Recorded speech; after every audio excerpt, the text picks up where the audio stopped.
Hi everyone, Mrs. Carmona here. In today's Little Captain's Learning Lab, we are going to learn how to become storytellers.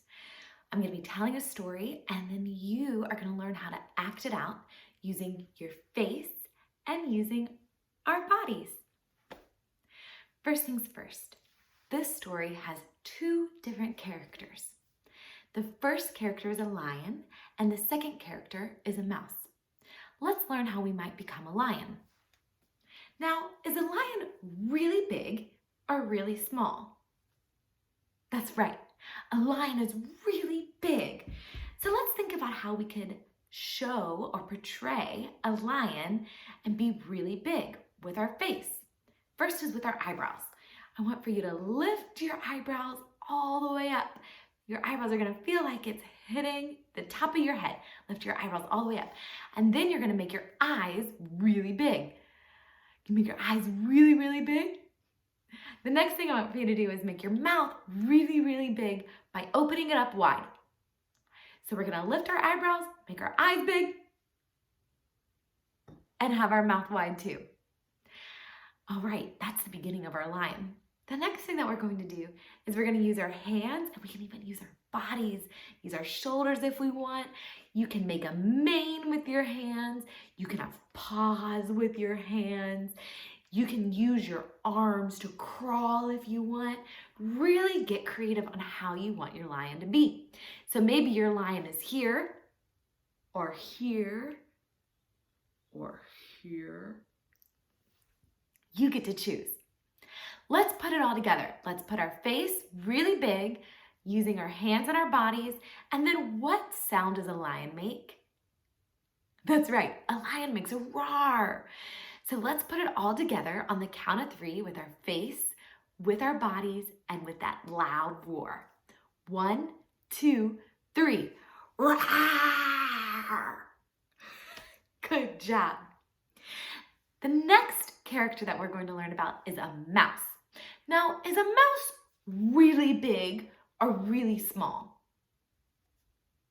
That's right, a mouse is really small. So we're going to do the exact opposite of that lion.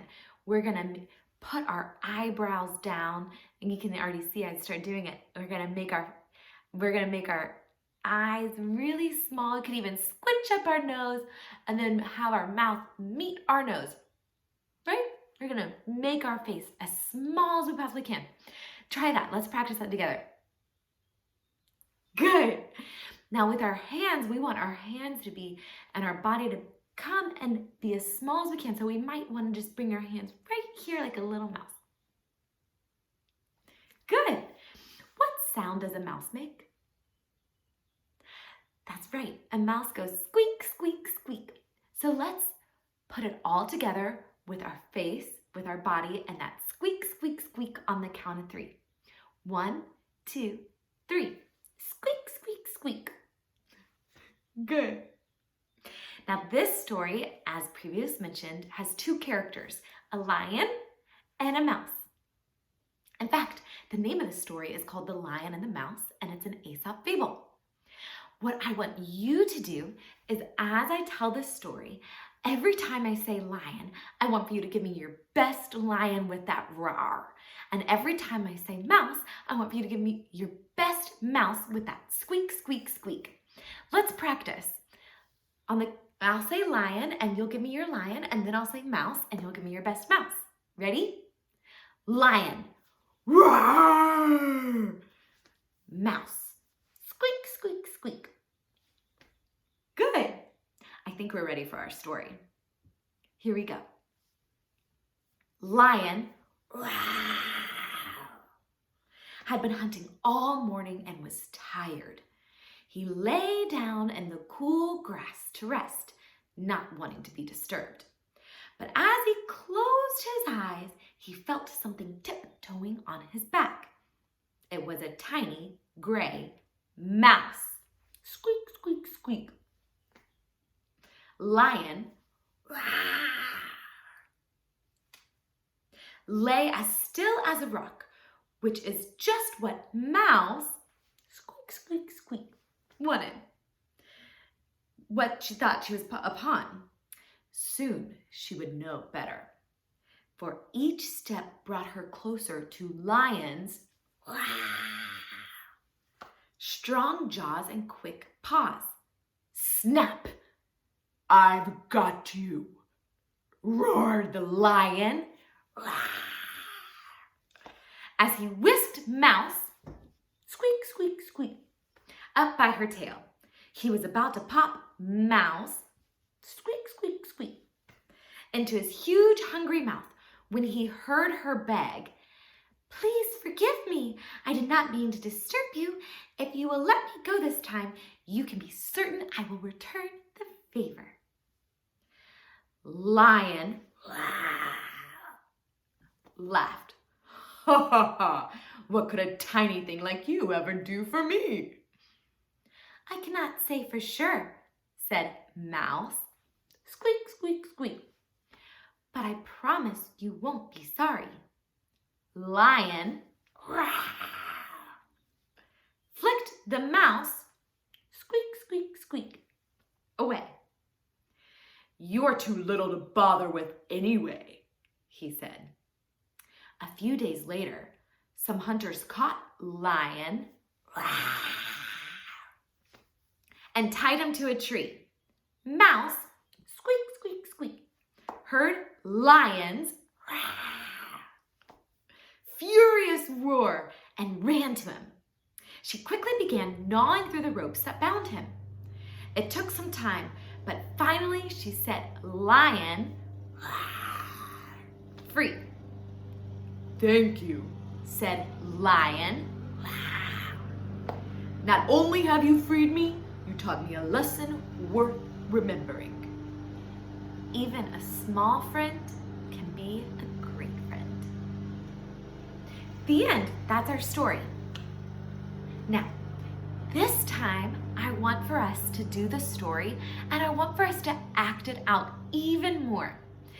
We'll go through the first part together, and then I want for you to explore the second part on your own.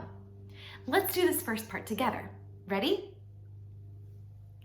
The lion, that's our cue to be the lion. Let's try it.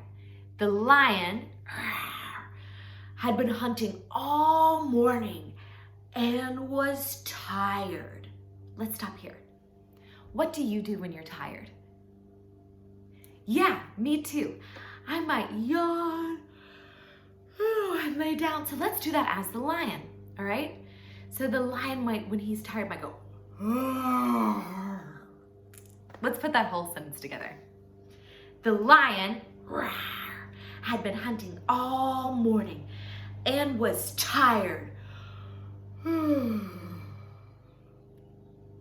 He lay down. Let's go ahead and you might even want to lay down on the ground if you want.